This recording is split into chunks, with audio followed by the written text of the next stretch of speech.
Alright, this is going to be perhaps be a little bit of a change in pace. If you followed the other reviews, I've been perhaps a little too critical and pick-a-unish and nitpicking, and that dragged down the score for the other seasons.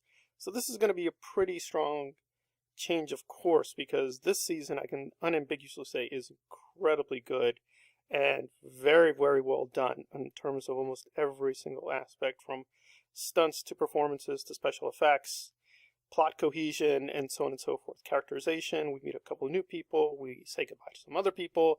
So overall, extremely, extremely well done, and it starts off very, very strong with an interesting kind of weird dream kind of logic episode that explains Buffy's absence from Sunnydale, because we have a bridge here from seasons 2 to 3 where she deals with the trauma of what happened with season 2, and we see a lot of evolution in terms of her friends and how they deal with how she basically has changed from this ordinary person to this kind of mythic superhero and how they have to cope with that. So I think overall this is an incredibly strong season, and I'm going to give it an 8 out of 10.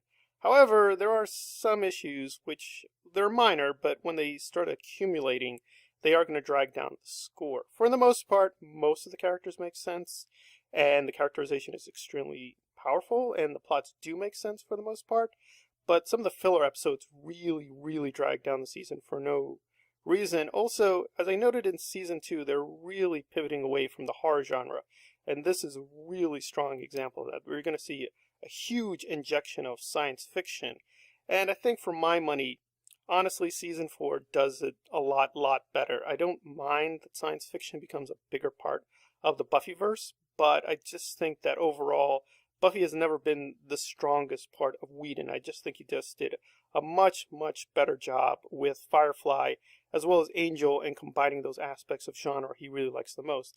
This is sort of a kind of mid-range, even at the very top of how he can work with characters and what he wants the plots and myths to do for him.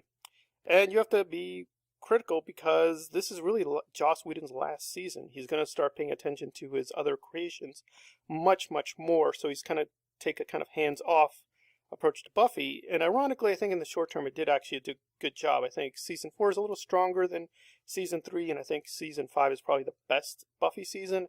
But afterwards, you're going to see a huge drop in quality because, again, he's just not there as much as he was before. He kind of drops in for some of the better episodes, but he's really kind of having a more laissez-faire attitude.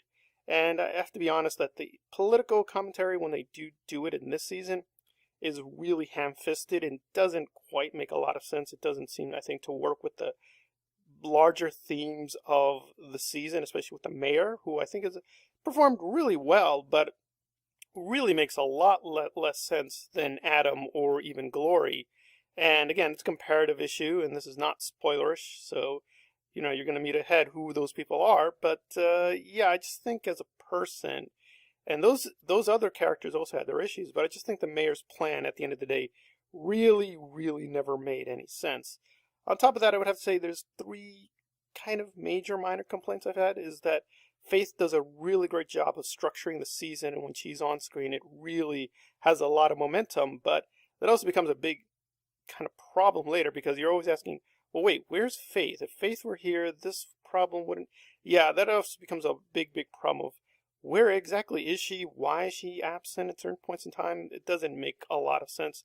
Secondly, Giles is really played, I think, too radically in weird directions. At certain points, he's very evil, frankly, and other points he's very sympathetic, and other points he's just buffoonish. He just, sort of is there for comedy relief, but we're not told why he's there for comedy relief. It's just him, I consider kind of the most incoherent part. I understand what they're trying to do to manipulate him for the plot, but it just seemed a little too radical at times and didn't really make a lot of sense. And season 4 is also kind of be continuing, not figuring out what to do with Giles, so that was a really big problem.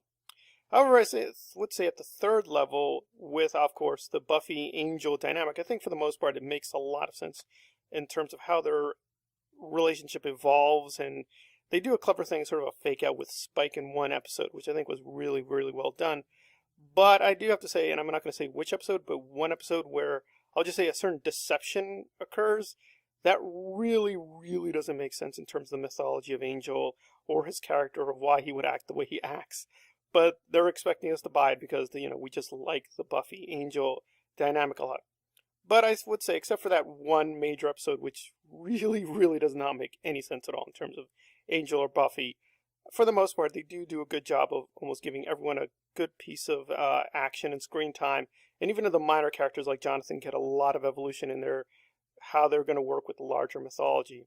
And there's also a lot of great little parodies that occur within the larger season that are really hold up over time. Alright, so I'm giving it a very strong score of 8 out of 10. Some issues here and there, but yeah, Season 3, an extremely powerful and good season of Buffy the Vampire Slayer. Alright, this has been Pop Cult Analyzed. If you like the content, please hit the like button and or subscribe. Thanks for listening. Please be safe.